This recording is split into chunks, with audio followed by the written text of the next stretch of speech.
Paul, thank you for coming on the podcast. Really appreciate you taking the time. Awesome. Looking forward to diving in today, Danny. Yeah, diving into your story here and diving into who you are as a human being.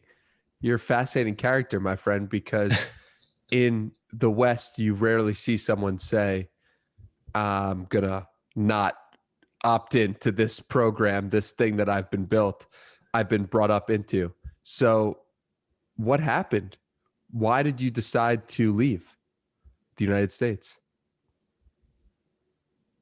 Yeah, so there's probably a couple threads there. I think one is kind of leaving the default path. And by default path, I mean kind of following a steady career. And if you get the opportunity to be on a really good path that can make a lot of money, like never leave that. That's even crazier to leave.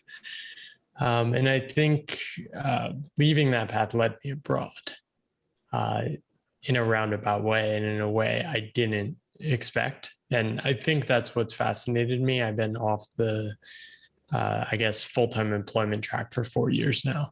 And a lot of things I've discovered have been unexpected. And I've been writing about that, exploring it in my own life and trying to figure out what it all means. Because I think for many people, probably you, probably many other people doing their own things are discovering that there aren't really paths to follow for what many people are doing. And that can be disorienting, frustrating, and just almost impossible to navigate for so many people. So take me through that. Take me through that decision. Was it a single decision? Was it a level of decisions? What happened? Where was there a breaking point you could take us to? Yeah. So I grew up, I grew up pretty like middle class American, I think. I didn't grow up with like pressure to go to good schools or needing to be kind of a world leader or anything.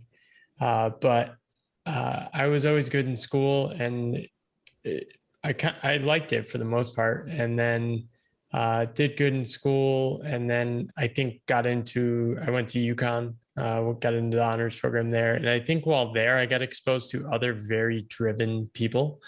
I went to school with valedictorians, people that got 1600 in their SATs. And I think uh, I started to learn to desire what they desired, which was prestige. And I got really sucked into that path for probably 7, 8 years, and really just constantly chasing the next thing, the next job. I wanted to break into consulting. Then I wanted to get paid more. Then I wanted to get an MBA. Then I wanted to prove that I wasn't a job hopper and I could climb the partner track, right? Um, and I think along the way, I never really paid attention to, okay, do I want any of this? What am I good at? Where am I headed? Why am I doing this? And I think over time, through some different experiences, I started asking those questions. And it was probably a slow bubbling up process of 4 or 5 years, in which I asked those questions. I started doing experiments. And then when I actually left, I've been writing about this.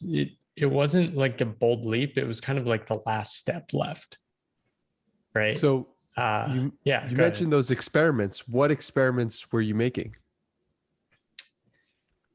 So first one was in 2014.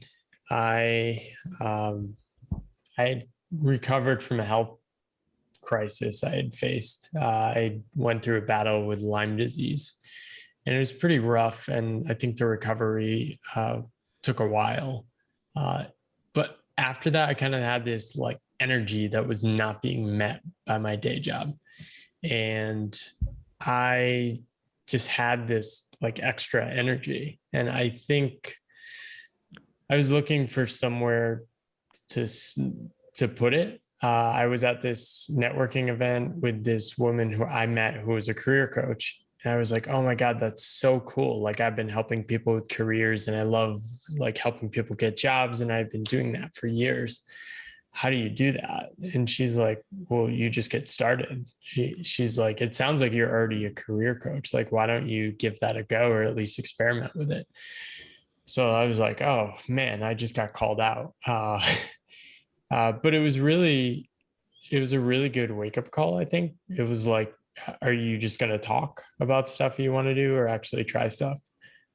So that led me down a road of starting to write on the internet, starting on Quora, then my own site, launching this venture I called Careers with Paul. It was very much a side gig, but experimenting with coaching.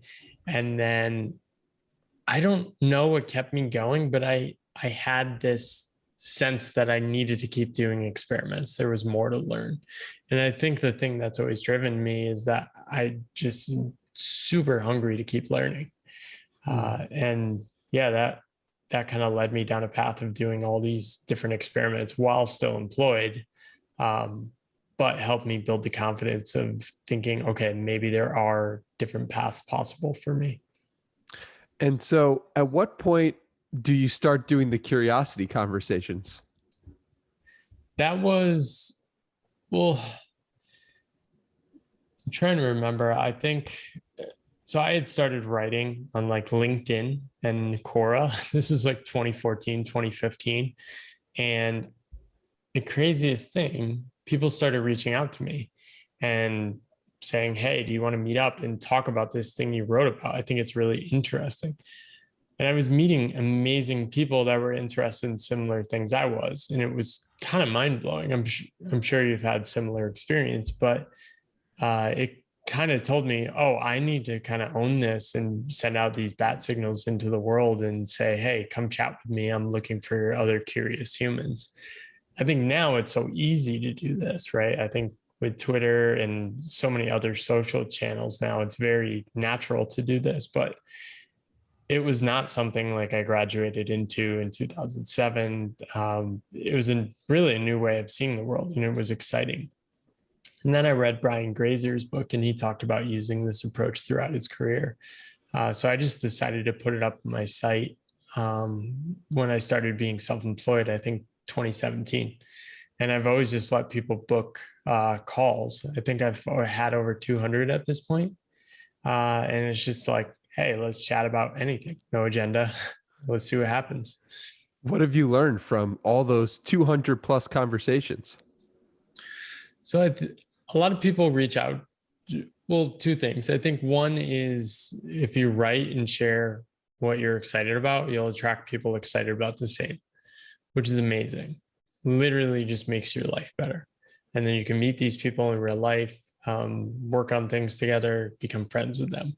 And for me, that's ultimately the goal, is to like make friends with people that make my life better.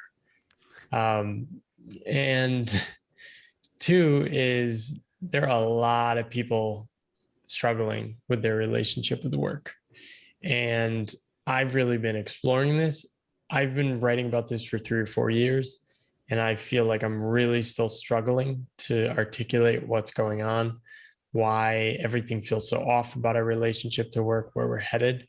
But people reach out to me, and it's kind of like permission for them to speak about something that's so hard to talk about in our cultures. I think this is global too, which is like they don't like where they're at, but they can't articulate it in a way that makes sense because we tie so much of our self-worth and identity and status into these jobs or work we do.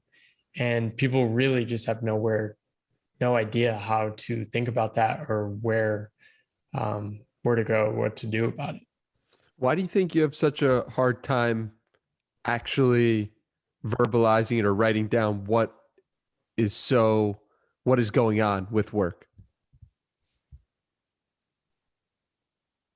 Because I think it gets to what it means to be human. It's really about who we are in the world, right? It's our identity. I think job, no job, however you define work, we're all kind of drawn to do stuff, right? Every society, every culture is very suspicious of the non-doer, right? And by non-doer, I mean just somebody who's actively leaning against, like contributing or helping out, right? And over time, these jobs, the way we think about work, have become more and more around what you can get paid for. And this means a formal employment system, labor economies, and we've kind of narrowed what it means to work and contribute. And increasingly, a lot of that work is nonsense or bullshit jobs.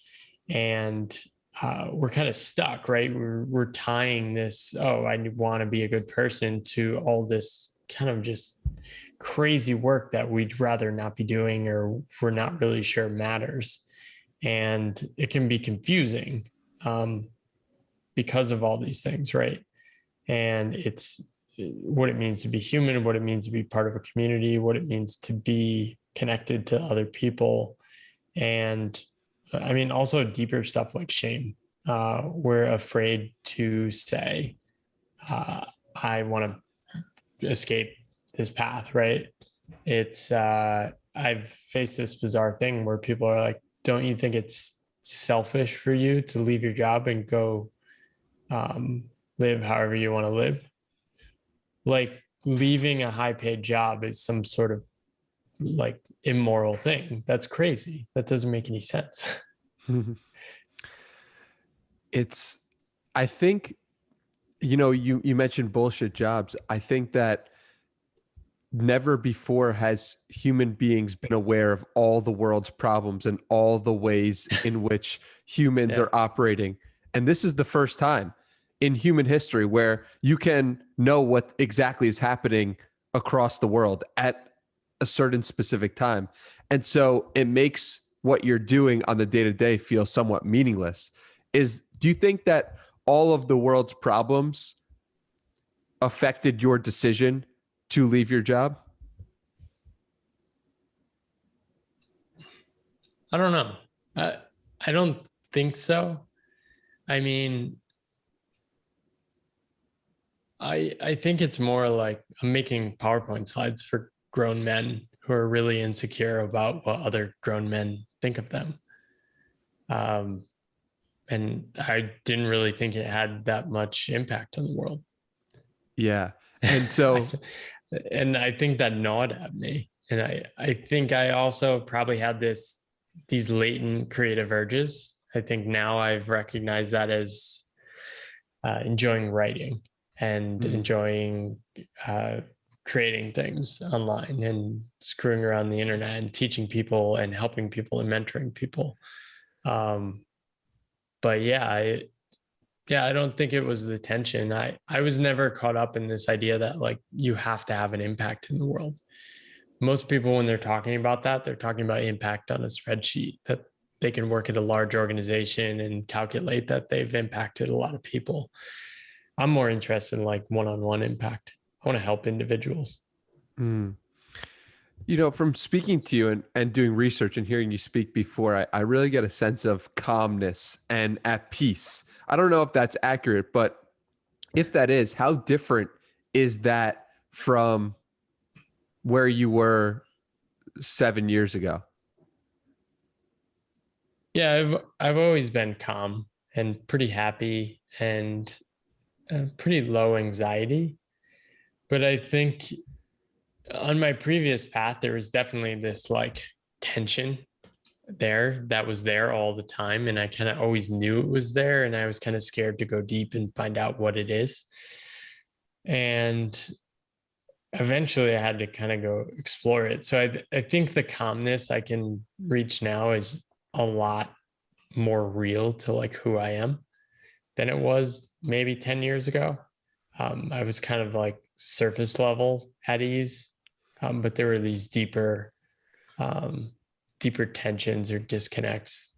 And I think they got worse over time. I think in my last job, it was really disconnected, where I was starting to get really wrapped up in like, how do I get promoted? How do I get a raise? How do I develop a career path?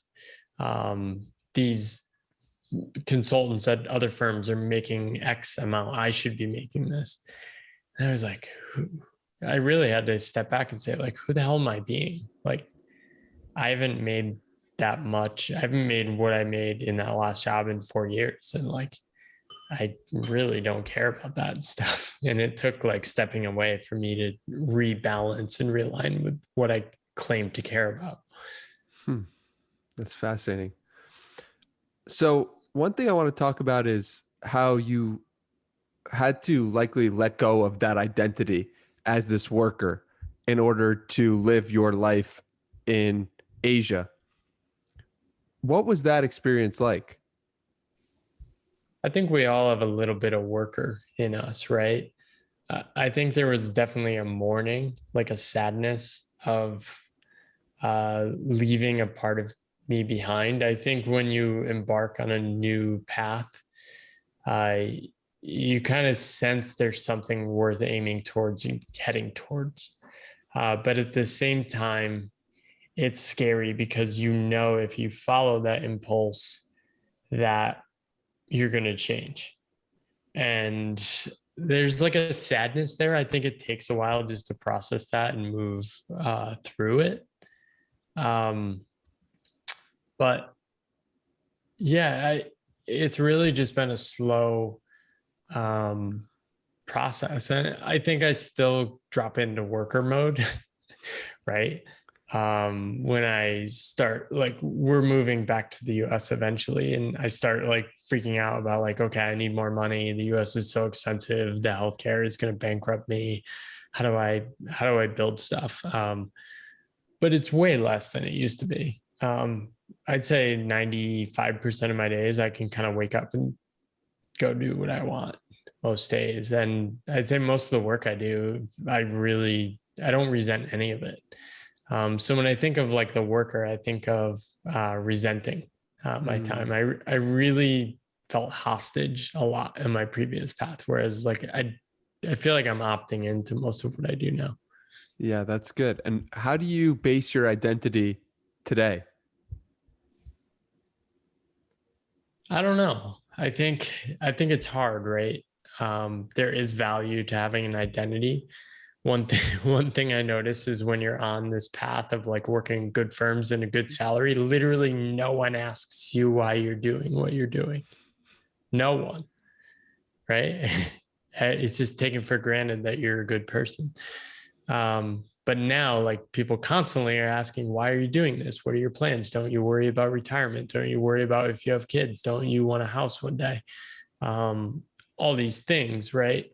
And of course, you worry about them, but it kind of makes you defensive and also makes you want to like re-identify and cling to another identity, because then you can tell people, I am this person, I am a creator, I am a podcaster, I am a entrepreneur.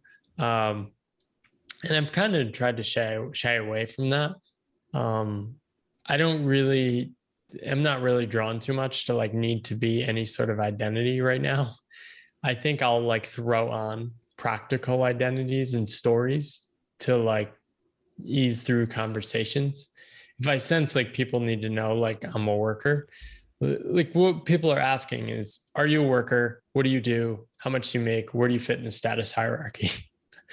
So like for Maybe. I don't know if I agree with you there well, I because mean, someone some let people want to know that, right? Or they don't want to know like the deeper truth. So what I'm saying is I'll say, hey, I'm an entrepreneur and I run an online business. And then they're like, okay, cool. And then they'll move on. They're not too interested in the story. So it's more just like a story to like, they can fit me in a box. We can kind of agree that this verbal exchange was done, that we can move on. yeah. Do you think that not like you're forming your identity by saying like I'm going to opt out of having an identity. Do you think you've made that your identity now? Not really. I kind of play with a lot of different identities. I think, yeah, I have like freelancer, vagabond, solopreneur, course creator, podcaster, um, I don't know, flaneur, the French, like man of leisure, like a non-doing. Yeah, I just kind of play with it, and it's fun. And every time I say something like that, it's a reminder. I also just use curious human a lot. And that kind of reframes it around like, oh yeah, okay. And I'm happy to identify with most of those things because most of those things I'm excited about. So what are you curious about these days? So probably learning Chinese. So I'm learning Chinese full time right now.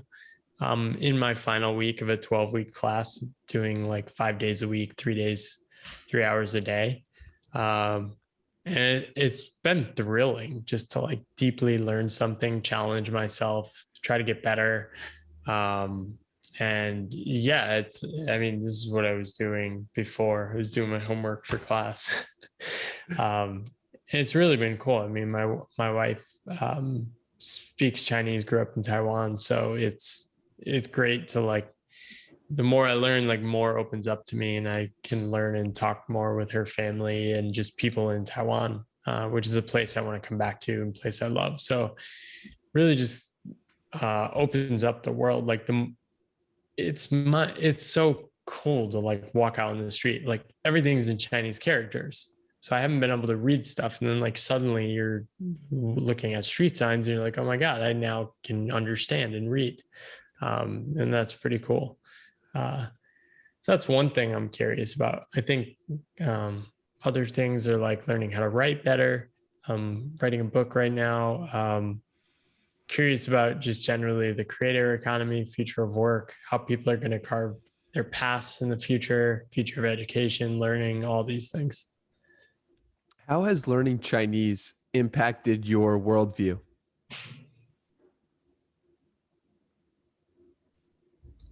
I don't know. I don't know yet. Maybe it'll take a while for me to have a good answer to that. But I think living abroad has impacted my worldview a lot because it really softens your attachment to your default scripts. Mm-hmm. We all have these scripts where you grow up with, and you actually don't realize, like you can be like, I don't really follow that, but like you don't realize how strong they are until you show up in another country and you're there for a while. And then I think in my first few months in Taiwan, I was kind of wandering around and I had this voice in my head like, what are you doing? You're a lazy bastard. You need to make money. And I'm like, well, that doesn't really fit here in Taiwan, right? That's not the script here. It's slightly different, but that's an American script. And it's like, oh, there's different ways of seeing the world. Then you go to like Thailand and like you can't really feel that script. Indonesia, other countries like that, Spain, Mexico, different places we've lived. It's all a bit different. And then you realize like you just kind of soften your attachment to like life needs to be this way or that way. Yeah. So if we were to reverse it, let's say you grew up in China or you grew up, I mean, there's so many different countries you could choose from in Asia, which probably all have their own script, but maybe the one you're most familiar with, if you bring that person to the United States and they start wandering around, what script is going on in their head? Probably their own script, right? I don't know though. I think that's something worth being curious about because it's something you could think about your entire life, but never really deeply know. I think I get a lens of it through, I mean, traveling to the US with my now wife, getting to see how she thinks about like it's really funny. You get to kind of observe your own family from a like Truman Show perspective because I'm seeing it through her eyes and I can tell some of these things are so crazy or ridiculous or weird. And I can kind of see both perspectives at the same time. And that's pretty cool. What are some of the things that your wife sees that is like, she's saying to herself, that's so weird. How could Americans do it that way? I think it's just like subtle language stuff. I think it's the script stuff, right? It's like, I mean,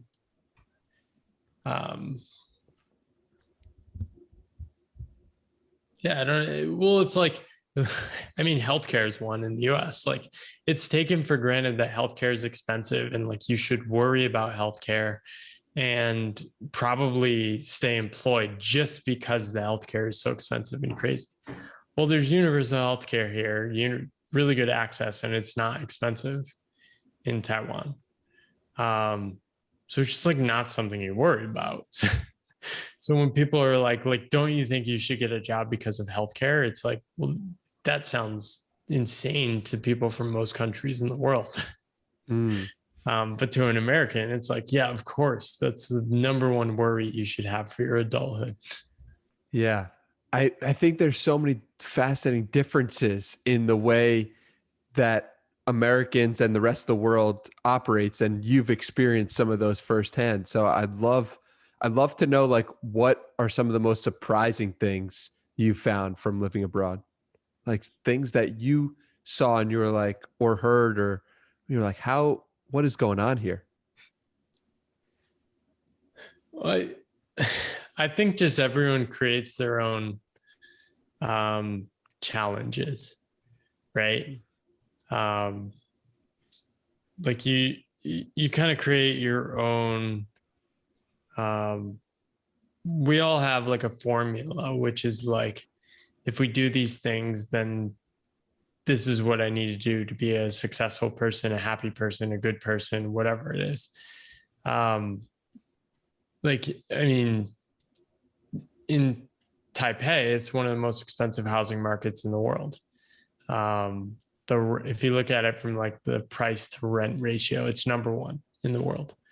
And then you talk to people and like the wages have been really bad for 30 years. And like people are actually still willing to work for like decades to afford a home because like that's just what people do. And like, I mean, you see similar things in the US, right?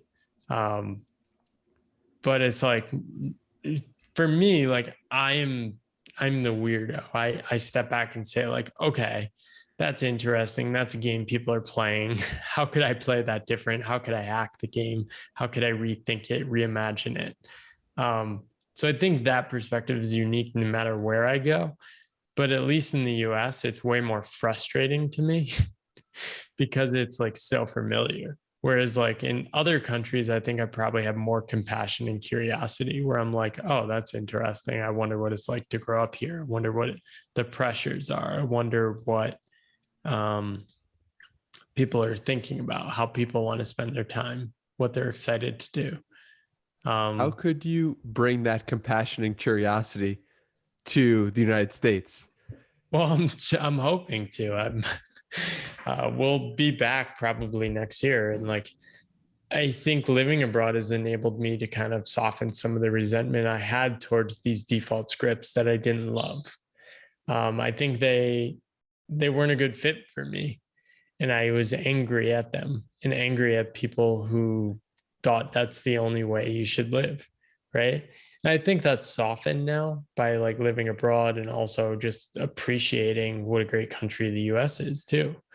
Um, and there's like pluses and minuses to everything. And so I think I've seen a wider range um, of things. And yeah, I mean, I think like when I move back to the US, it's going to be a very different relationship to how I was thinking about a lot of things. I think I have a lot more optimism now. I think I have a lot more curiosity. I have a lot more confidence in being able to find people like me and also make work for me, like make that balance and the type of work I want to. What do you think are the major factors that contributed to that optimism and curiosity on your second go around the United States? Um, well, I haven't officially moved back yet. I've only been back for the longest was I think 5 weeks in the last 3 years. But yeah, I don't know. I'm kind of nervous about it actually. I don't know how it will be. I think it's weird to come back to your country after leaving for several years. What's weird about it? You just don't know how it'll go, right? I think when I left, I was burnt out, and I'm coming back with um, way more confidence in a path. I I've met all sorts of people. I'm married now. I left single. I'm married now. Um, I'm probably thinking about starting a family in the future. I think um, I worry about will I still be able to fit in, right? With like my family and my friends. I I know I'll fit in. I know people still care about me, but I do worry about like being the weirdo that's not like doing what everyone else is doing. Hmm. And will people challenge me, accept me? Um, I don't know. Yeah, I think that's kind of what I worry about. It's all fair, I guess, considering how much you've seen of the world. Um, so you've seen a lot of the world and you've seen a lot of places. Where, and you talk about raising a family or starting a family potentially, where do you think is the best place in the world to raise a family? I don't know. I think what I've learned is anywhere can be good, right? Um, I mean, I have a lot of family with kids now, and I think the thing I've seen is like every kid's different, so you can't really plan. Also, if you become a parent, you can't really predict how you're going to be. So I think we've kind of been designing life to like live in different ways, live in a city, live in the country, live by the mountains, live by the beach, live somewhere for 2 weeks, live somewhere for 3 months, live inviting people to our place, going out and doing stuff, different environments. We've met a lot of people with kids while traveling and seen that like there are many different ways to live a life. And most people traveling with kids, they're commenting on like how resilient kids are. And it's actually much harder on the parents. um, so yeah, I don't think there's like a best place. I think um, you kind of do what makes sense for you then. Why do you think it's harder on parents than it is on kids when traveling sometimes? I don't know. I mean, reflect back to being a kid, right? Like you're always down to go anywhere. You just pick up and go. Like you don't have stuff, you don't have obligations, commitments, worries, anxieties, health. Can recover pretty quick when you're a kid. I've had all sorts of health issues in the past couple of years, and it's been stressful along the way, but it's also helped me realize that I can be pretty resilient anywhere too. Yeah, what have you learned speaking on that on with the health issues? Um, I I mean, I think you can get healthcare anywhere you are. So I'm a lot less worried about that than I was a few years ago. I think um, the most stressful place actually to get healthcare was the US, just because it was so expensive. I was dealing with like an exchange plan and like, um, yeah, it was just a nightmare to navigate the system. But I think yeah, I don't know what the lesson is with health. I'd love to spin it into a nice lesson. I think I've dealt with a bunch of random health issues last year and then previously several years back. I think the lesson is like we can be pretty damn resilient. And the lesson for me is always like, I'm I'm not going to compromise in my life because it's pretty damn fragile. I'm not going to compromise days, weeks, months, years for some future payoff on something.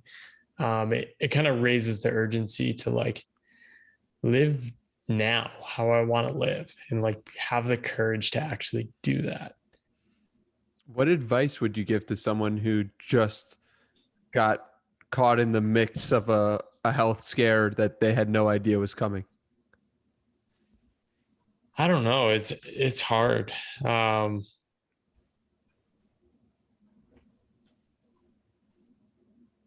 I think you have to find some method to make sense of what's happening to you and like try to find some sort of like optimism or hope.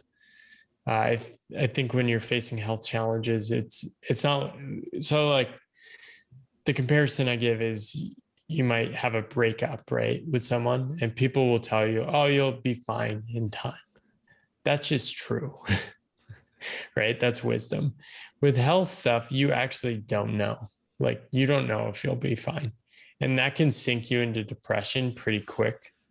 So you need to find some way to like kind of protect that courage or hope. Even if you're gonna like lock down and kind of like power through for like a month or 2 months or just even a few days. But yeah, I don't know. I don't think I'd be the one giving a lot of advice. I think reach out to other people who have like dealt with health issues is probably the best, because then they'll give you space to actually just be whiny and depressed and complain, and they can understand, and that can be very freeing. How did you find courage and hope? I don't know. I think I've always had it. I think I'm pretty competitive, and I think we all do. It's really just making sure you don't let go of it. I think most people have it. It's just like having faith that it's there, right? It's also just releasing yourself, because you don't know if you'll get better. You don't know how things will go. But yeah, I don't know how much of value I have to say on this stuff. Fair enough.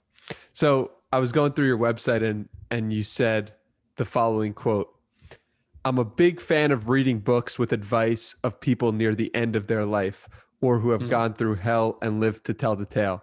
Almost all of these books seem to have the same advice. Don't sweat the small stuff. Don't get caught up in extrinsic goals.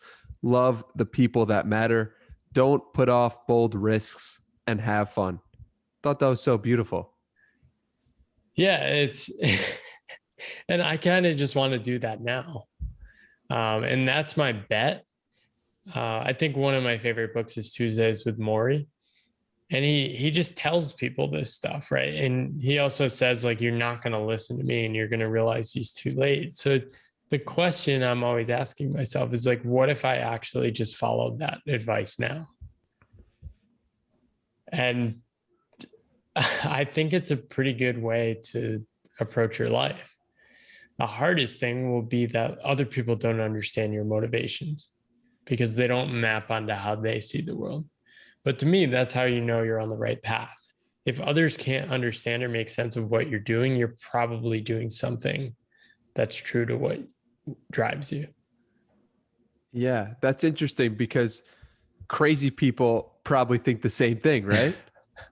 And I don't think you're crazy, but it's interesting because that sounds like something that a crazy person would say or think, rather. Yeah, I mean that is why people don't go on these paths, because they're scared that they might end up like, I don't even know if crazy is the right word, but like, yeah, I mean, we have all these phrases like somebody lost their mind. Like, what are they thinking? Like something is broken up here. Yeah, and you don't want to be. Yeah, I might be crazy, right? I think that's where you end up. Like, and I think that's the thing people don't see as well is, I mean, at least for me, there's a lot of humility with like the path I'm taking. I am willing to say I'm wrong. But the good thing about being on a self-employment path, a solo path, this like doing all sorts of different work and kind of just hacking a living is that it doesn't really matter what my beliefs are. Like if I can't make it work, my life's going to stop working. And I have to admit that. I think when you're on some, like, the full-time employment is so weird because it kind of gives you this paycheck independent of what you do and believe. So you don't actually have to have beliefs that align with things that work. So you can be a bit disconnected on what you say works and what or what you believe in and what you actually do in your life. And that's a level of crazy as well. Maybe even crazier. Yeah, I think about this a lot though. I mean, maybe it's smarter. Like I think sometimes that's a feature, right? Going back to my original point is like nobody questions you when you're doing what everyone else is doing. That can be really useful to like focus on other things in your life. I devoted an enormous amount of like mental capacity to like figuring out, okay, where are we living next month? How am I going to think about work? How am I going to like design my life to like do these things? How do I connect with people? How do I like, it's an enormous amount of mental energy to orchestrate my life. And other people can focus on other things, right? And I mean, that's the thing with like kids, it might make sense to have something a little more stable and predictable. So is that what you're thinking? A more stable existence? I don't know. I mean, this path's pretty good for me. It seems unstable to other people, but I'm pretty comfortable in it. I also have a lot more confidence of like that I can keep it going. Um, I'm pretty confident I can keep this going for another 3 to 4 years. And I'm sure in a few more years, I'll be confident that I could go another 10. Yeah. But yeah. Is one of the reasons why you're confident the rise of the creator economy and creators as a whole just getting their shine, it seems like, in a sense, on the internet? Whereas you were doing some of these things talked about in the creator economy 4 years ago and no one was around you. Today, it's more widespread and accepted, quote unquote. Yeah. I think there's definitely been more economic opportunity. I mean, last year, my YouTube channel teaching consulting skills randomly took off. And now I make $200 a month from like YouTube ads. To me, that's crazy. Like I didn't do anything to make that happen. Like I hadn't been adding videos. It just started going crazy one day. So yeah, I think there's a lot more opportunity now. I think also when I left my job, even before my job, I was doing all those experiments, right? Like I worked as a career coach. I got paid to give a speech. I got paid to facilitate a workshop. I did a freelance consulting gig before I left. Um, I've done all these different ways of working. Like now I've experimented with like doing online courses, doing online coaching, doing online consulting, freelance consulting, in-person training, online training, corporate workshops, cohort-based courses. Um, so I think of it as like, it's almost like an athlete. Like I feel like I have like 10 moves now. Right. What's your favorite? Writing on the internet. It's like the least lucrative, but it seems to lead to the most interesting and fun outcomes for my life. And that's the thing I've kind of designed my energy around. So I'm studying Chinese and writing right now. Those are my two focuses. I said at the beginning of the year, I'm going to focus on learning Chinese in the first half of the year and then write most days. And that was it. And then the other stuff kind of like fits in around that. And yeah, I mean, like the stuff that makes me money, like the consulting skills course, that has done really well, especially in the last 2 years. And I'm doing like corporate workshops for that right now. That's kind of a funding vehicle for the writing and the things I love doing, having conversations like this, helping people navigate these paths. Yeah, that's what it's all about. It sounds like you were drawn to helping people with their careers way back when that career coach had made that observation. What do you think draws you to help people with careers? Yeah, I think for me, it was like a puzzle. I think this like engineering mind is, I also just think like system wide. And I'm always like, okay, this piece, you do this, and then you do this, and you end up here. Um, and that works really well for like how our economy and careers work. You can like hack how do you get a job in consulting, which is something I did. Right. And I think I looked around and like people hate that.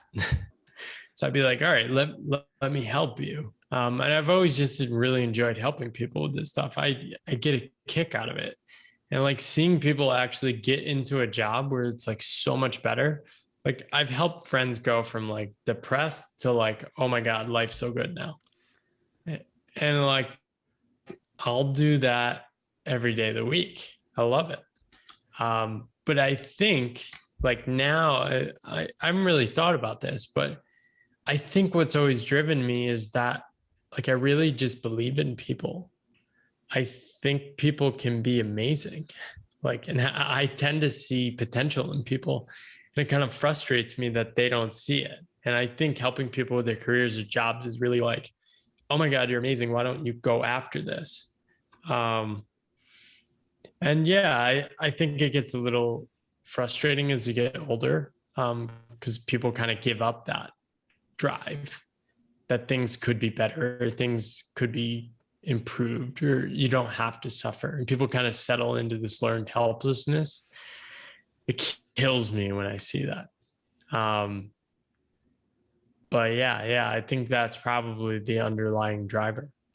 How can we help people believe in themselves more? I don't know. I try to focus on the people that want help. Um, I think one thing I've thought about a lot is just creating. I think so. The creator economy, right? The creator economy, that word phrase is basically a conception of investors. They're conceiving of the world as something that, okay, there are all these tools and it can outcome in money. They're looking at it as an investable space with money as an outcome. I look at it a little different, and it's why I'm so excited about it, which is, I mean, this is what Seth Godin says. We're basically democratizing the means of production to everyone and giving them free distribution, right? So we haven't really updated our mindsets to this. Most people, like if you ask anyone most people above 40, like, do you want to write a book? Oh, I can't write a book. I don't know how you would do that, right? They're thinking about, oh, you have to get a publisher, you have to get permission, right? And I mean, the way I'm thinking about it is like, why not? Like, just put it out there and see what happens. And I think being able to create, bring these parts alive in me has just like opened up this connection to like a deeper part of myself. And I think that possibility is enormous for people. I mean, I wrote this article calling for 100 more creators, 100x more creators. And what I'm talking about is like the retired person who has never painted before that can like take an online art class and share it with people. It's the middle manager who might want to start writing fiction. It's like the high schooler who wants to create a video or a documentary about something. It's somebody who wants to write satire or comic strips, or I don't know. I'm probably not even dreaming big enough in terms of like what can be created and stuff, but even just conversations, right? Audio conversations like this. You're super passionate about it and it comes through. And that's why it was like a no-brainer to do this. And it's very clear to me, like watching some videos of you doing this, that this is connecting with something in you that you can't explain. 100%. Yeah. And that to me is that's everything. And I want to pull up a quote here from that article, which we'll link down below. But it's anyone who creates a podcast, writes on the internet, or shares other creations online over a long enough time eventually figures out the secret. The benefit of a creative journey is the path itself. If you can find a creative journey you want to be on, then the opportunities that emerge will also be the ones you want to work on too. I mean, the idea that the benefits of the journey, is everything, is the path, is what is so amazing. That is something I wish more people internalized. Because when you think about the creator economy, how it's normally thought of, the creator economy for money, but you're saying the creator economy for the act of creation. And that is powerful. Yeah. It's, we need a new term. It's really like it's like the digital creator playground. Yeah. Right. I like that. But I say a lot. I think a lot of people see the outcomes of what people are doing. And it's not really that interesting to me. I'm looking at people that have been doing this for 20 years. And I'm looking for certain types of energy that are showing up. And then I'll dig into like, what are their principles? What are they thinking? Like, I think people like Austin Kleon, he speaks from a different planet when he talks about this stuff.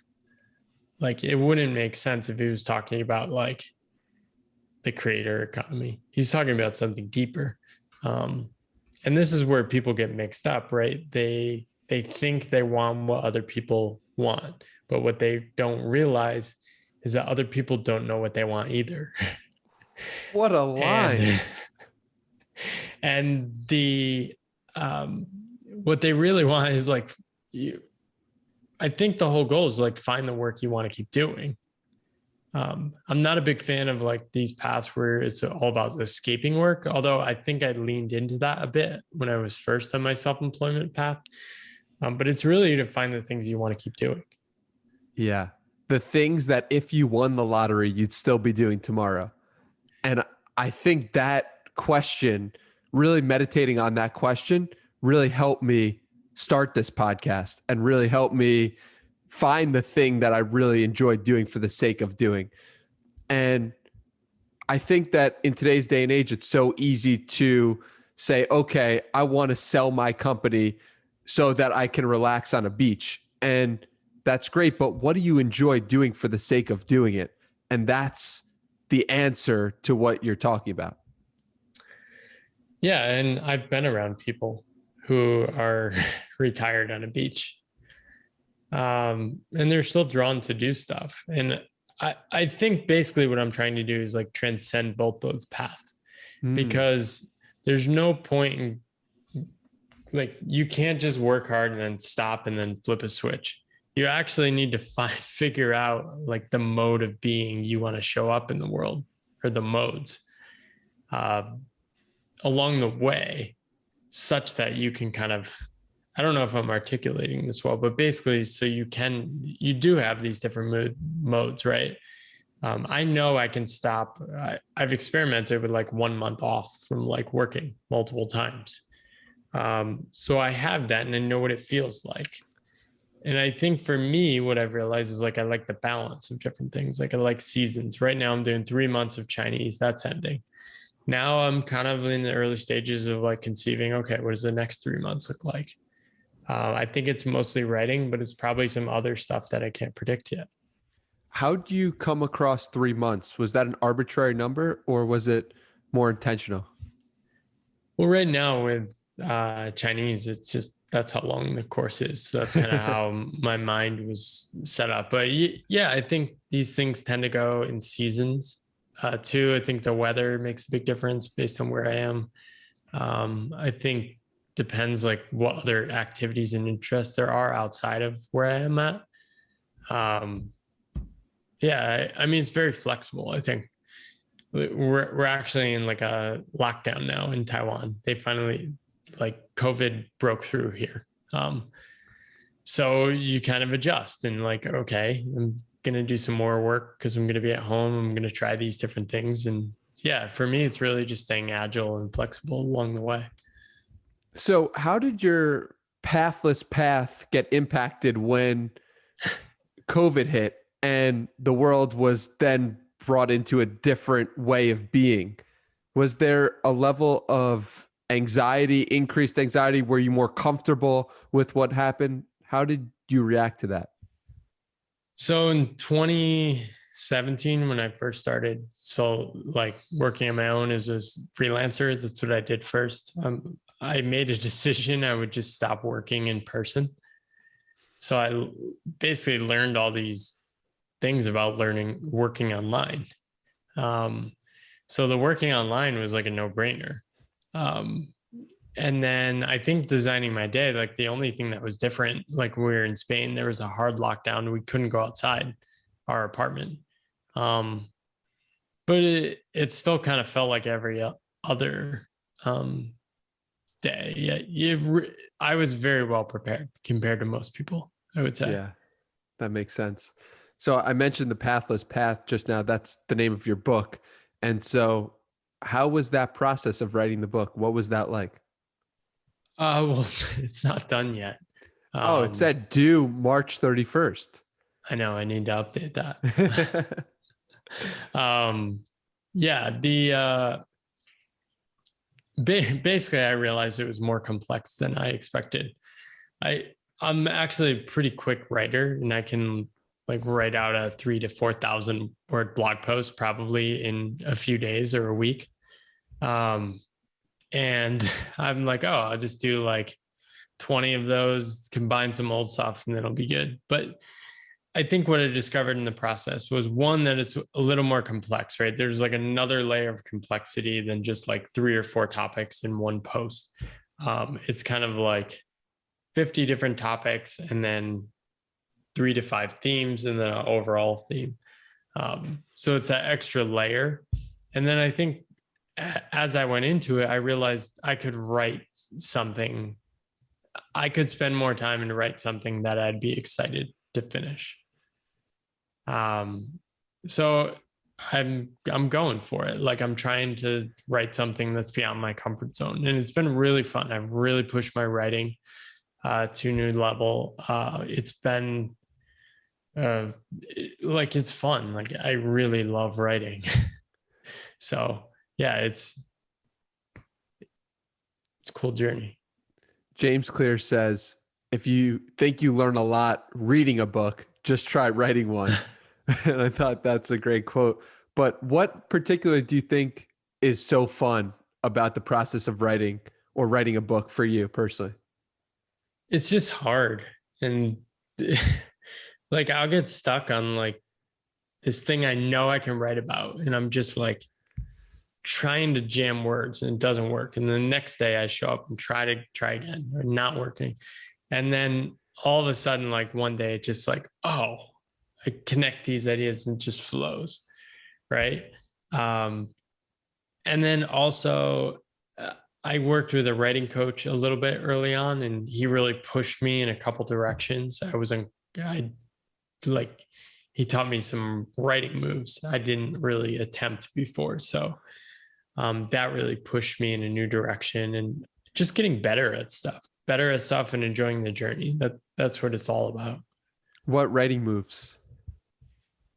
Uh, I so I mean, if you've read my stuff, it tends to be like very analytical, very clear, direct. I'm pretty good at simplifying it.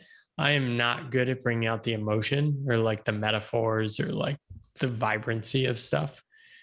So I mean, his feedback to me was basically like push it really hard, and like you'll never be too like cheesy because like your natural impulse is like this very analytical mode anyway. Mm, that's interesting because I think sometimes we don't realize our own writing is. And did you realize that it was analytical to begin with? Oh yeah. Yeah, you I knew. mean, yeah, I kind of write like a technician. I think I'm very much an engineer at heart. Very analytical. Um, Yeah. And my wife makes fun of me because she can come up with these like amazing metaphors, and like she's just like a poet at heart, and she can come up with it like just like that, and she can come up with way more interesting ways of framing what I'm saying than I can. Well, that's good to have that balance. Yeah, exactly. But Paul, is there anything else you'd like to mention? Any topics you'd like to explore before we go to a close? I don't know. This feels good. I don't want to ramble on too long. Feel free to ramble whenever you want. This has been a great, informative, different perspective, and I'm grateful for this conversation. Where can people find more Paul in their life? I mean, you can find me at think-boundless.com. That's a lot of my writing on the future of work. My stuff, my Substack is also boundless.substack.com. That's probably the best place to follow along, and on Twitter as well. But I mean, if you just search Paul Millerd, I'm like the only internet presence, so pretty easy to find. Paul Miller, the only internet presence. Thank you. There's a Canadian Paul Millerd, but I've outranked him in Google search. We won't link to Paul Millard, the Canadian, because this Paul Millard is the number one in our hearts. Thank you, Paul, for your time. Really grateful for you. Awesome. Have a great one.